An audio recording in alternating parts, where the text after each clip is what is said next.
No franchise in basketball has a history like this. 18 championships, legends in every era. Bill Russell's dominance, Larry Bird's brilliance, Paul Pierce's toughness, LeBron James, and then rising up against a contest.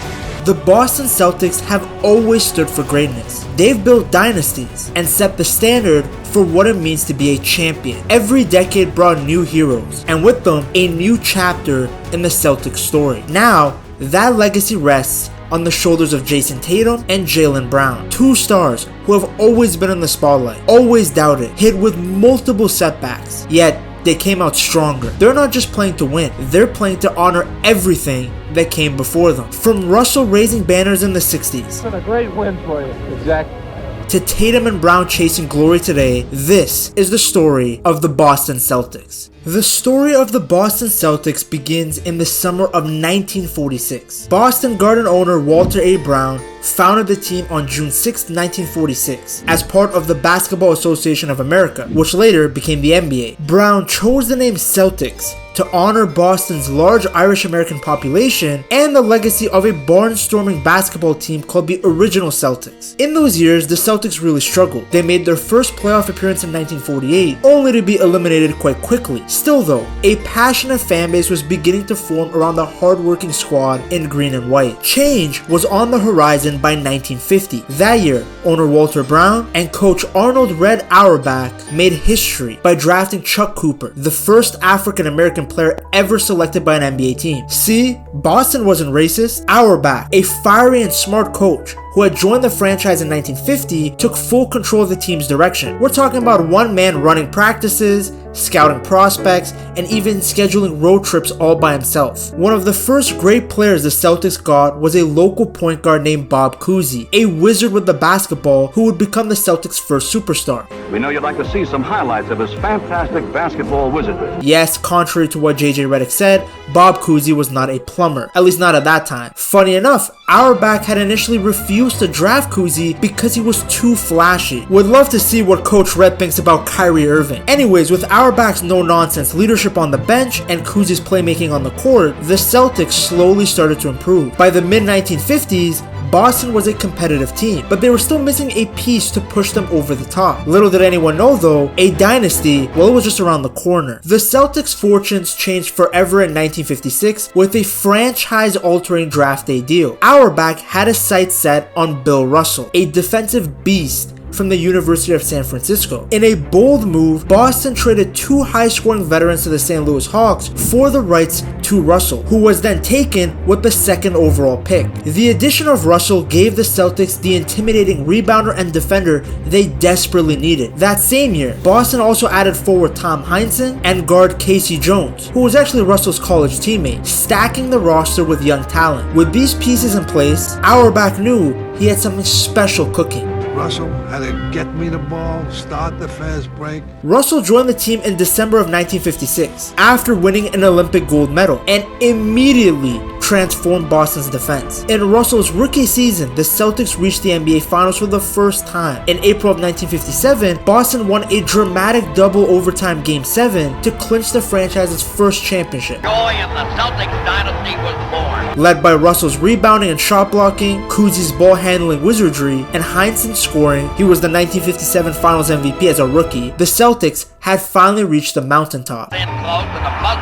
sounded to end the game. The championship celebration in 1957 was a sign of things to come. Boston ended up losing the finals rematch to the Hawks in 1958, but Russell's impact was undeniable. As teammate Tommy Heinsohn said years later, Russell covered up all of our mistakes on defense. With Red Auerbach pulling the strings from the bench, often lighting his victory cigar before the final buzzer, the Celtics were on the verge of dominating the basketball world. Bill Russell's arrival helped create the greatest dynasty in NBA history. From 1959 through 1966, the Celtics won 8 consecutive NBA championships, a record that no one has touched since. Night after night, Boston was nearly unbeatable, smothering opponents with their intense team defense and unselfish play. Russell was the cornerstone, patrolling the paint and grabbing rebounds at a record pace. But he did have plenty of help from a cast of Hall of Famers. Sharpshooting guard Sam Jones became a go-to clutch scorer. Forward Thomas "Satch" Sanders provided defensive grit, and John Havlicek arrived in 1962 as a super athletic sixth man. The Celtics played a fast-breaking, team-oriented style that overwhelmed the rest of the league. During this stretch, Boston routinely faced their rivals, the Los Angeles Lakers, in the NBA Finals, and repeatedly defeated them. I mean, every single time it was a spanking. Poor Jerry West. Imagine losing to the same team over and over again. It was one of the Celtics' proudest achievements, that the Lakers could never get past Boston in the 1960s. By 1966, veteran Bob Cousy had retired. For the wonderful inspiration they have given me through the years. Thank you, and may God bless you all. But the Celtics machine kept rolling, winning title after title. Not all the games were easy though. In April of 1965, Boston met the Philadelphia 76ers in the Eastern Division Finals, which is basically today's Eastern Conference Finals. Game 7 came down to the final seconds. Clinging to a 1-point lead, the Celtics needed one defensive stop to advance. And that's when John Havlicek made his mark in history. He intercepted Hal Greer's inbound pass, batting it away as time expired.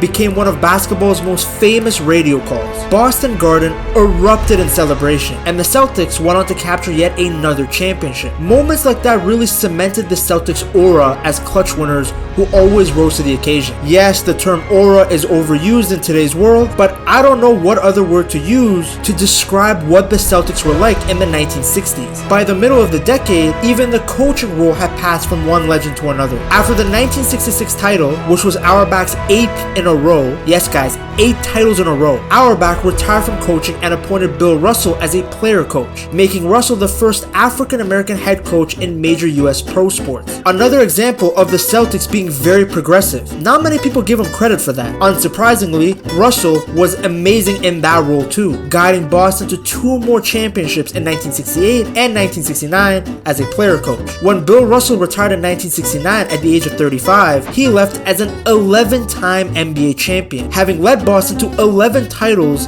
in his 13-year career. Talk about efficiency. I'd be over the moon if I picked up 11 girls in 13 nights. And this guy was putting up these type of numbers with actual titles. The Celtics won the championship in 1957, and then every year from 1959 to 1966, and again in 1968 and 1969. It was a run of dominance unprecedented in professional sports. We're talking about numbers that you would only see in 2K. The 1969 finals provided a fitting end to the era. The aging Celtics upset the powerhouse Lakers in 7 games, with Russell outfoxing his rival Wilt Chamberlain one last time. As Russell walked off the floor for the final time, the Boston Celtics were on top of the basketball world with a total of 11 championships in the 1960s alone. The Celtics dynasty of the Bill Russell era remains the gold standard of sustained excellence in the NBA. Boston fans of that generation had grown accustomed to hanging a championship banner nearly every spring. Now, however, the franchise faced an unfamiliar challenge: life after Russell. The post-Russell years began with a downturn. With their great anchor gone, the Celtics stumbled and missed the playoffs entirely in the 1969-1970 season as they went into a rebuilding year, their first losing record since 1950. They got better after getting Paul Silas, Dave Cowens, and JoJo White, but they ended up losing in the Eastern Conference Finals in 1972. They regrouped the next year and actually came out flying, ending the regular season with 68 wins. But the season ended in disappointment as they were upset in 7 games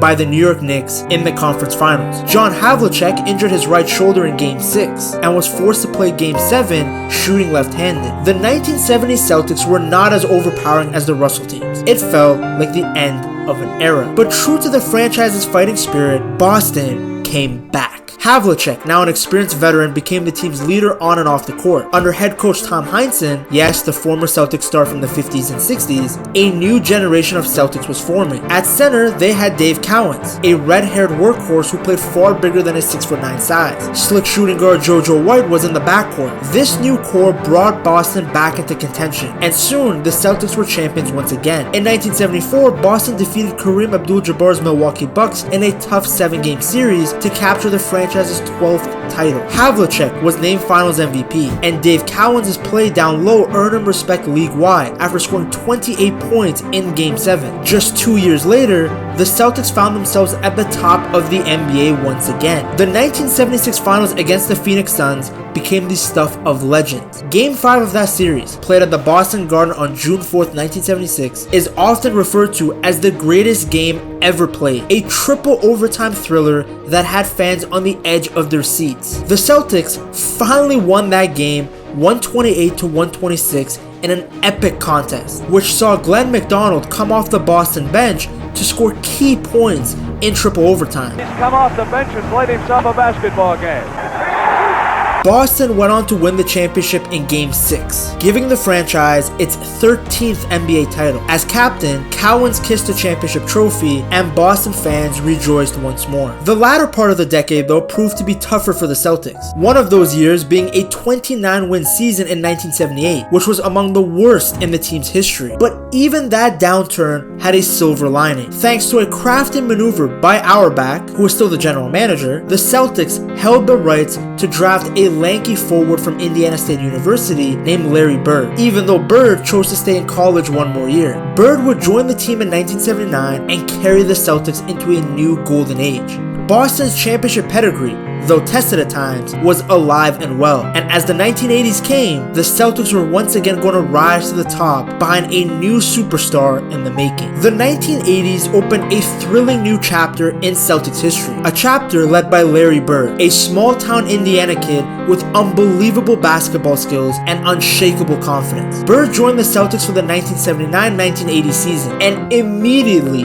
lifted the franchise back to elite status. Boston jumped from 29 wins the year before Bird arrived to 61 wins in Bird's rookie season, a rapid turnaround. The Celtics soon added two more key pieces, center Robert Parrish and rookie forward Kevin McHale. Both were acquired in a 1980 draft day trade. The trio of Bird, McHale, and Parrish became known as Boston's new Big Three. Under coach Bill Fitch and later Casey Jones, the Celtics returned to the NBA Finals in 1981 and reclaimed the championship, defeating the Houston Rockets. After a mid-decade hiccup, Boston truly hit their stride, reaching the finals 5 times in the 1980s, 1981, 1984, 1985, 1986, and 1987. In fact, in every year of the 1980s, either the Celtics or the Lakers, or both, played in the NBA Finals, a testament to the era's most defining rivalry. At the heart of that rivalry were Larry Bird and Magic Johnson, East Coast versus West Coast, white guy versus black guy. These battles captivated the nation and really helped revive the NBA's popularity from its 1970s slump. Boston and LA met in the NBA Finals 3 times in a 4-year span. In 1984, Bird and the Celtics triumphed over Magic's Lakers in a brutal 7-game series, giving Boston its 15th championship banner and Bird his 2nd title. The next year, 1985, the Lakers finally broke through and defeated Boston, the first time the Lakers had ever beaten the Celtics in the finals after 8 painful losses. That was revenge for you, Jerry West. The rubber match came in 1987, with Magic's Lakers edging Boston in 6 games. Edging? Let's take a pause there. These clashes were more than just basketball. They were cultural events. The media often played up the contrast. Bird was portrayed as this blue-collar hero from Boston, while Magic was the charismatic showman from Hollywood. Even the racial dynamics, Bird as a white star and Magic as a black star, were highlighted by some commentators as part of the drama. For many, the Bird-Magic rivalry saved the NBA. It brought a ton of new fans and attention to the sport. It made sense. Both players were phenomenal in their craft. Through it all, Bird and his teammates loved the battle. In fact, the Celtics of the mid-80s prided themselves on toughness. Whether it was Kevin McHale clotheslining Kurt Rambis in the 1984 finals like it's WWE, or Bird diving for loose balls, the Celtics took pride in being competitive. The pinnacle for the 1980 Celtics actually came in 1986. That year's team, anchored by Bird, who had just won his 3rd consecutive league MVP, and boosted by Bill Walton coming off the bench, won 67 games and steamrolled to the NBA title, defeating the Houston Rockets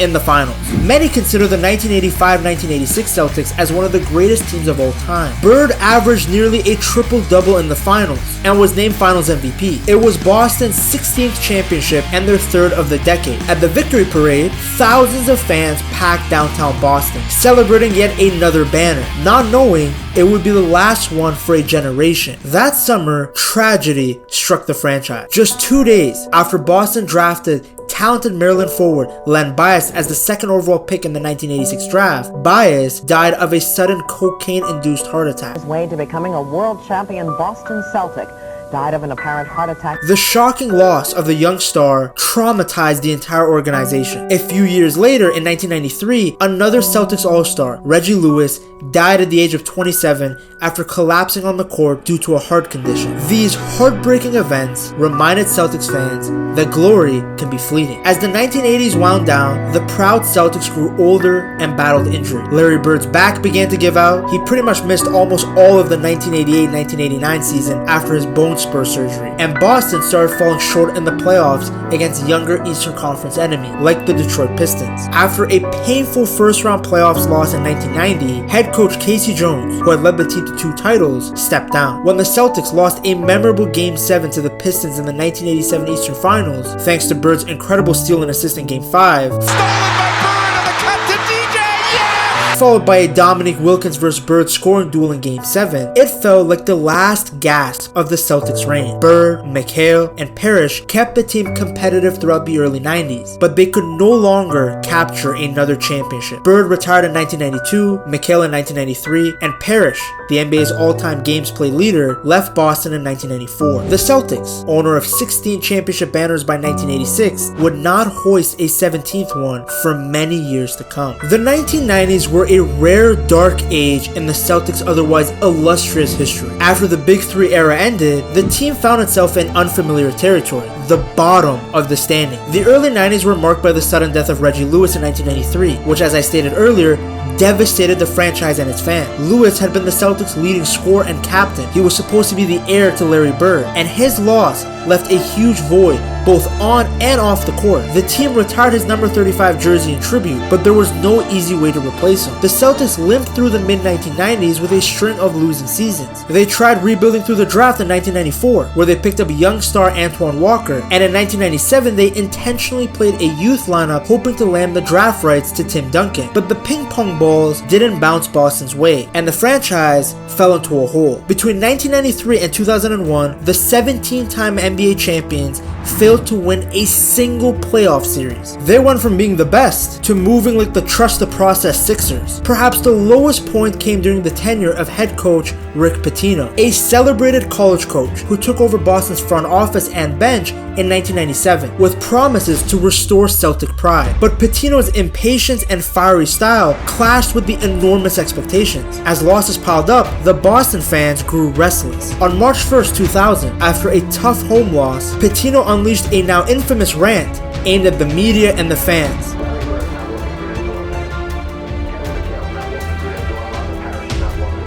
Pitino was reminding everyone that the heroes of the past weren't coming to save the day. Frankly, I don't even know if Larry Bird in his prime could have saved those Boston teams. He asked the city to support the young players on the roster instead of dwelling on past glory. A tough ask. Imagine being a Celtics fan in the 1980s. You basically were almost guaranteed a championship every single year. Imagine being a role player on those Celtics teams and winning a title. It's like losing your virginity to a prostitute. Pitino's plea, essentially telling spoiled fans to let go of the ghost of the 80s, became a symbol of how far the mighty Celtics had fallen. The once dominant franchise was now the league's doormat, and frustration could be seen all around the old Garden, and later the new Fleet Center. Pitino resigned in 2001, having failed to deliver a turnaround. But even in those dark times, seeds of a resurgence were quietly being planted. One bright spot of the late 90s was the emergence of Paul Pierce. Drafted in 1998 with the 10th overall pick, Pierce was a skilled wing out of Kansas who quickly embraced the challenge of resurrecting the Celtics. By the early 2000s, Pierce, nicknamed the Truth by Shaquille O'Neal, was blossoming into an all-star. In the 2001-2002 season, Pierce and forward Antoine Walker led a scrappy Celtics squad on an inspiring playoff run. Boston made it to the Eastern Conference Finals in 2002, their first trip that deep in the playoffs since the Bird era. Along the way, they produced an unforgettable moment in Game 3 of the conference finals. Pierce scored 19 fourth quarter points to fuel a 21-point comeback win over the New Jersey Nets, bringing the TD Garden back to life. In and out, it's over. 205 at the middle of the floor. the Boston Celtics. Although the Celtics ultimately fell to the Nets in that series, it felt as if Celtic pride was coming to life once more. As the decade closed, Boston had gotten a lot of high draft picks and young players, but a true championship caliber roster was still out of reach. Little did they know though, a crazy offseason lay ahead that would throw the Celtics right back into contention. By 2007, the Celtics were desperate to return to championship contention. The 2006-2007 team had suffered an abysmal 24 wins and 58 loss record, one of the worst in franchise history. However, thanks to some smart moves by general manager Danny Ainge, Boston was about to pull off an astonishing turnaround. In the summer of 2007, Ainge engineered two blockbuster trades that would remake the Celtics overnight. On draft night, Boston traded for sharpshooter Ray Allen, a perennial all-star, to pair with Paul Pierce. Then a few days later, Ainge got the former MVP Kevin Garnett from Minnesota, giving up a haul of young players and draft picks to unite Garnett with Pierce and Allen. And just like that, the Celtics have formed a new big three on their own. Three future Hall of Famers on one team, and the league, they took notice. The impact was immediate and electrifying. This team, led by head coach Doc Rivers, got win after win, destroying teams with their defense and unselfish play. Kevin Garnett set the tone early on, turning Boston into one of the best defensive teams in the NBA. This was proven by the fact that he would go on to win the Defensive Player of the Year. Paul Pierce embraced his role of captain and clutch scorer. Don't let his recent podcast clips and Instagram lives of him with strippers take away from the fact that this guy in his prime was a beast. Then they had a young point guard in Rondo, and they had Kendrick Perkins at center. Yes, Perkins is now a clown on ESPN, but back then he provided the team with energy and toughness. The Celtics won 66 games in the regular season, completing the biggest single season turnaround in NBA history. They had improved by 42 wins over the previous year, but then the real challenges came. Playoff time. They ended up having two 7-game series in the East, but they came out of those hard battles and made it to the NBA Finals. And in June of 2008, they faced their old rivals, the Los Angeles Lakers. The only thing between the Celtics and the championship was the Lakers led by Kobe Bryant. With the Garden rocking like it was 1986, Boston delivered. They crushed the Lakers by 39 points in a celebratory Game 6, securing the Celtics' 17th NBA championship in franchise history. Paul Pierce was named the Finals MVP after a pretty incredible series, the most famous incident being him returning from a wheelchair to still put up buckets. Of course, another iconic moment was Kevin Garnett shouting "anything is possible" while the confetti rained down. Once again, Boston were at the top of the basketball world. That 2008 title ended a 22-year championship drought for the Celtics. Boston nearly added another the very next year, but fell short. In 2010, the Celtics, with the big three a couple years older but still good, and with the ashy voice of Doc Rivers pulling the strings from the sideline, made another finals run to face Kobe Bryant's Lakers. They pushed the 2010 NBA Finals to a winner-takes-all Game 7 in LA, but this time the Lakers won by 4 points. It was a bitter loss. The Celtics had led the series 3-2 before losing their starting center Kendrick Perkins to injury. Still though, the Pierce-Garnett-Allen trio really solidified the Celtics' return to title contention. They actually remained a top team in the East for several more years, reaching the Eastern Conference Finals again in 2012 before losing to LeBron James' Miami Heat. Father Time, however, is undefeated. By 2012, Ray Allen left. In a pretty bad way. He ended up joining the Heat as a free agent, the Celtics' biggest rivals at that time. And then after a first-round playoff exit in 2013, the Celtics decided it was time to rebuild once more. In July of 2013, Ainge made another franchise-altering trade. This time, instead of getting Paul Pierce and Kevin Garnett, he sent them away to the Brooklyn Nets in exchange for a huge amount of future draft picks. It was a painful farewell for fans. Pierce had played 15 seasons in Celtic green, but it set the stage for the next generation. Those Nets draft picks, as fate would have it, would become extremely valuable in the years to come. After the departure of Pierce and Garnett, the Celtics entered a brief rebuilding period, but one that was filled with optimism and really smart planning. The team moved away from Doc Rivers and instead hired a young coach, Brad Stevens. Stevens had had a lot of success at Butler University, and he was brought in to develop the new young talent. In 2014, the Celtics handed the keys of the front office to Danny Ainge full time, because before before Ainge was sharing the duties with Doc Rivers. Ainge began to immediately stockpile draft picks and assets, positioning Boston to strike when the moment was right. In the years between 2013 and 2015, Boston had a losing record, but fans saw flashes of promise in scrappy players like Marcus Smart and Isaiah Thomas. Then came the fruits of that Pierce KG trade. In the 2016 NBA draft, Boston used Brooklyn's pick to select Jaylen Brown, an athletic wing from California. The next year, armed with another high pick thanks to Brooklyn, the Celtics drafted Jayson Tatum, a polished 19-year-old forward from Duke. What was funny about this draft was that Boston actually had the #1 overall pick, but Ainge traded down because he felt like Tatum was better than Markelle Fultz, the player who was unanimously seen as the #1 pick. It was a move of pure genius. Just fast forward now, Jayson Tatum is on another level compared to Markelle Fultz. These two young players, Jaylen Brown and Jayson Tatum, who were quickly named the Jays by fans and media, would form the nucleus of the next great Celtics chapter. Now, before the Jays fully took over, Boston had a brief period where they had another Big Three experiment. In the 2016-2017 season, Isaiah Thomas had blossomed into an all-star, and he actually led the Celtics to the Eastern Conference Finals, where they fell to Cleveland. That offseason, Ainge made a bold move, trading Isaiah for superstar guard Kyrie Irving, and then signing Gordon Hayward, who was an all-star at the time. Suddenly,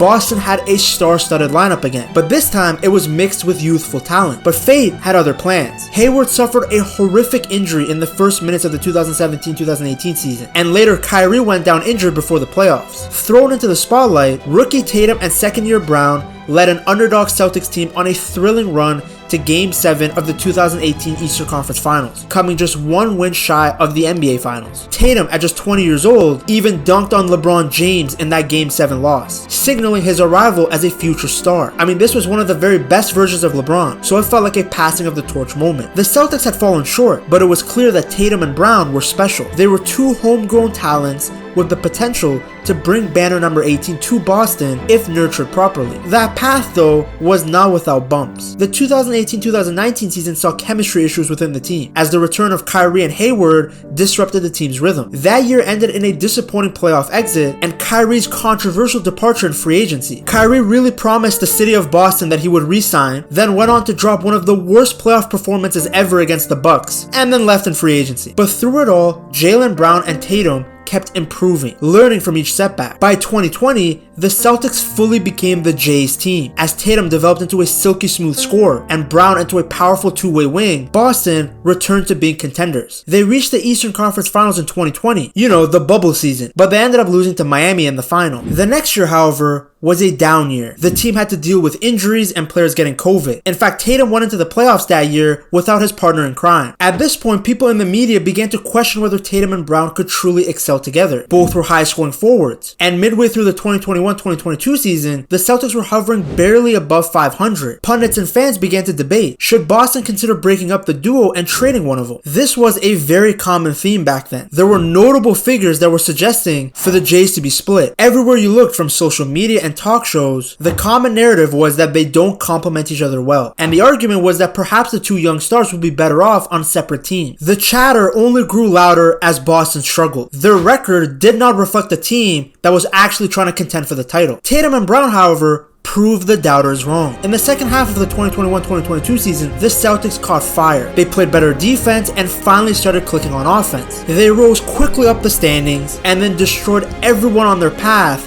through their Eastern Conference playoffs. They got rid of Kevin Durant's Nets, the team that had eliminated the Celtics in the year before in the first round. Then they beat Giannis's Bucks, who were the defending champs, and then finally were able to get past Miami in a grueling 7-game series in the Eastern Conference Finals. It was a fantastic run. Essentially every single round, they had conquered one of their demons, and more importantly, they had reached the NBA Finals, the franchise's first Finals appearance in 12 years. Although they ultimately lost in 6 games to the Golden State Warriors, the young Celtics had served notice that they were indeed contenders. Tatum and Brown, both just entering their mid-20s, had led Boston to within 2 wins of a title. In fact, at one point, the Celtics were ahead in the series, but the narrative had changed. The feeling around the team in that offseason changed from doubt to confident that the two Jays could indeed lead a championship team. However, that doubt crept up again. You see, when the Celtics lost in 6 in the 2022 NBA Finals, many people felt that they were one piece away from winning the whole thing. They figured that Tatum and Brown, being young, would learn from the experience and come back stronger, especially Tatum, who did not play well in the closing games of that series. But the 2023 season did not go as planned. The beginning was fine. The Celtics got the number 2 seed and looked to be favorites again to come out of the East. They destroyed the Hawks in the first round, then beat the 76ers in a 7-game series. But it was the Eastern Conference Finals that brought the biggest issue. You see, the Celtics seeing the Heat again in the finals wasn't new, but this was no ordinary Miami Heat team. This was a Heat team that had barely made the playoffs. They had literally finished as the 10th seed. In most years, before the play-in tournament was introduced, the Heat would not have been in the playoffs. But thanks to the play-in tournament,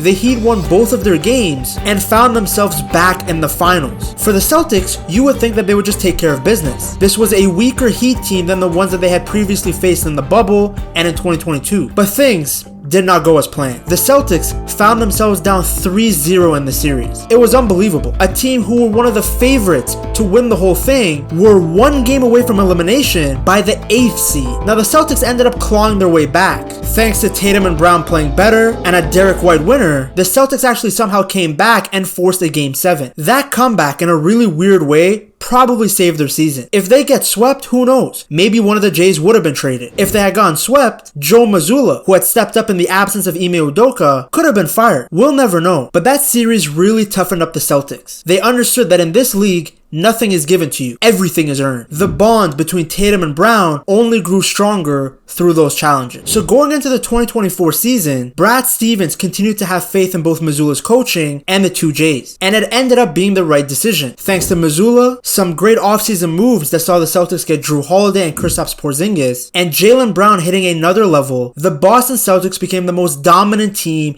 in the NBA in the 2024 season. They finished the regular season with the best record in the league. They breezed by every opponent, eventually defeating the Dallas Mavericks in 5 to win their 18th NBA championship. After a long-awaited 16 years, the Celtics were once again champions. Banner number 18 has been secured.